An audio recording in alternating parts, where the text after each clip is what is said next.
guys, it's good to be on YouTube again. It's been quite a while. So, what's been going on? Well, lots of things. I ended up picking up a part time job to supplement all of my income, really.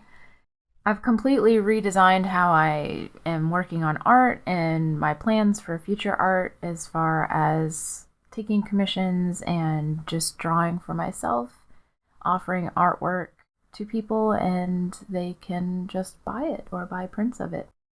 So moving from this really commission-based artwork to a more artist-based artwork, for lack of a better term, is definitely a really big shift for me. It's something that I'm a little nervous about, but with this part-time job, I'm able to go ahead and at least have some support while I make this shift, because it's not been real easy for me, and I'm still really kind of flailing about trying to figure out how to make it work and what to do.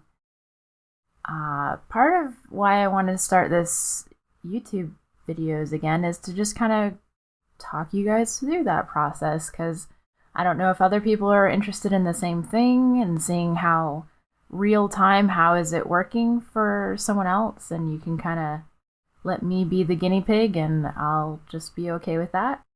And I feel like a lot of people talk about things and they've already been through the experience, but not a lot of videos about art talk about the actual tough times going through a change and going through your thought process and explain why you're changing it up. And it's definitely something I feel like could be useful to the community. So that's what I plan on doing, and I hope that you guys enjoy it. For the first part of my process, I guess, for this kind of like hopefully weekly videos, I'm gonna work real hard. I've been saying I'm gonna do videos for the past 6 months, and I haven't actually done it yet, so I just need to get going. So part of the process is just kind of defining what it is that you want from your art. And that's something that I've had a lot of struggle with. I've always been very influenced by other people and what their experiences were and what they suggested. And I'm very, very against making mistakes, which sounds ridiculous.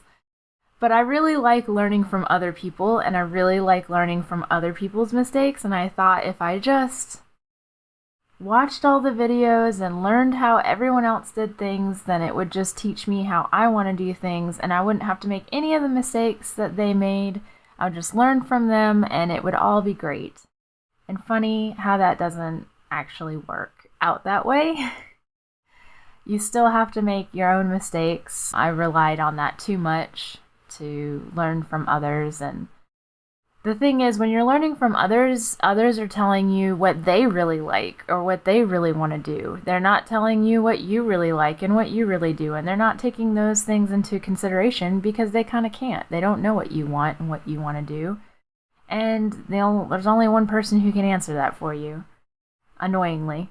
So it's just one of those things where you really have to you have to just really focus and sit and think and figure out what makes you happy and what doesn't make you happy, and do the things that make you happy, and just kind of leave the rest on the table. Not to say you shouldn't learn, but if drawing buildings makes you sad, then you probably should not have a portfolio full of building drawings and then everybody's asking you to do more building drawings or commissioning you to do building drawings. So it's just one of those things where you just have to figure out what it is that you really want to do, and then start really just doing that and focusing on that.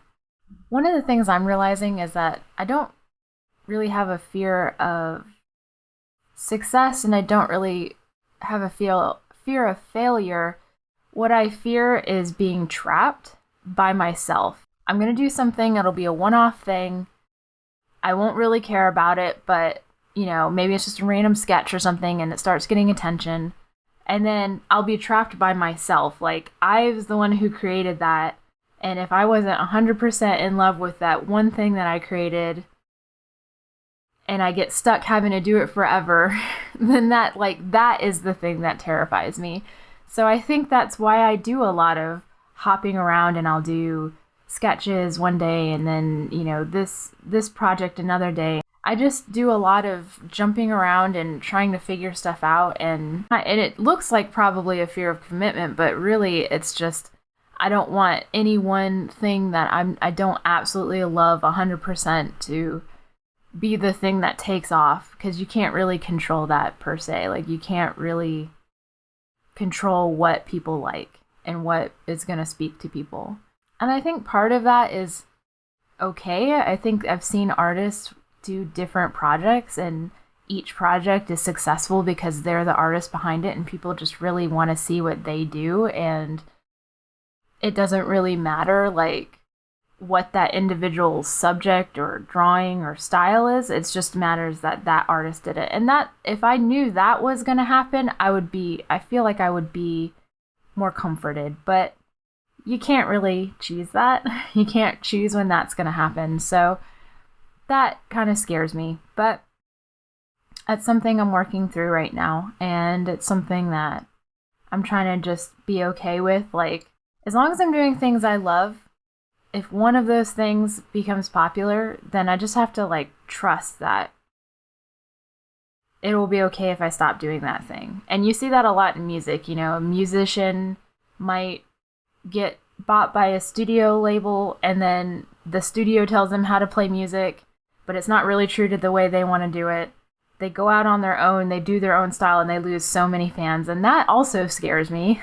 Not like I have a ton of fans anyway, but it just scares me, the fact that, if you're not constantly being true to yourself and then you do something, people might fall in love with that false thing.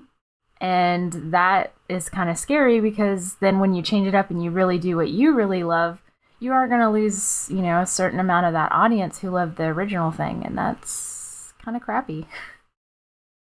So I guess those are some of my thoughts going into this. It's some of where I am mentally, and I'm always thinking of different things to talk about and different ways to interact with the community more. And I'd really love to hear from you guys. Are you starting a new business? Are you starting a new kind of chapter in your art life? Are you kind of reassessing what you want to do with your art? If so, let me know about it. Like I said, I love hearing from other people and the way other people are doing things. I feel like it'll be a good thing to do this and kind of go through it live, as it were, as it's happening, as opposed to just waiting until the whole process is over. I have a lot of regrets where I wish I had done videos a lot more over the course of my life, because I've done some pretty interesting things, but I never really did a lot of recordings at the time. So I want to change that, because I feel like things are going to start getting more interesting, and I want to share it with you guys. So I hope you're having a great day wherever you are, and I appreciate you listening to this. I'll see you later. Bye.